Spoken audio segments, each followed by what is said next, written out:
सिद्ध के रूप में जन्म कथा। बाबा बालकनाथ के सिद्ध पुरुष के रूप में जन्म के बारे में सबसे लोकप्रिय कहानी भगवान शिव की अमर कथा से जुड़ी है। ऐसा कहा जाता है कि भगवान शिव अमरनाथ की गुफा में देवी पार्वती के साथ अमर कथा सुना रहे थे और देवी पार्वती सो गईं। गुफा में एक तोता का बच्चा था और वह पूरी कहानी सुन रहा था और हां का शोर कर रहा था।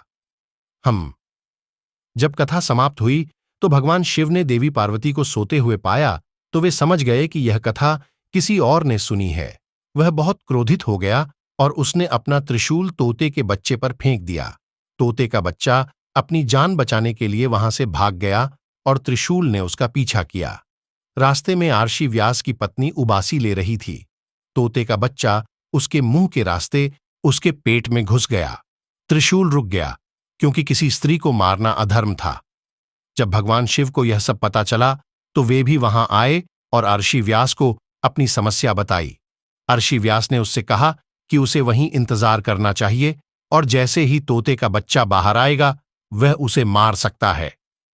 भगवान शिव बहुत देर तक वहीं खड़े रहे लेकिन तोते का बच्चा बाहर नहीं आया। जैसे ही भगवान शिव वहां खड़े हुए पूरा ब्रह्मांड अव्यवस्थित हो गया। तब सभी देवता आर्षि नारद से मिले और उनसे दुनिया को बचाने के लिए भगवान शिव से अनुरोध करने का अनुरोध किया। तब नारद भगवान शिव के पास आए और उनसे बच्चे की तरह अपना क्रोध छोड़ने की प्रार्थना की। अमर कथा पहले ही सुन चुका था, इसलिए अब वह अमर हो गया था और अब उसे कोई नहीं मार सकता था।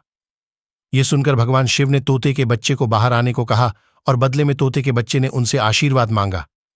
भगवान शिव ने इसे स्वीकार कर लिया और तोते के बच्चे ने प्रार्थना की कि जैसे ही वह एक आदमी के रूप में बाहर आएगा उसी समय जो भी बच्चा जन्म लेगा उसे सभी प्रकार का ज्ञान दिया जाएगा और वह अमर हो जाएगा। जैसे ही भगवान शिव ने इसे स्वीकार किया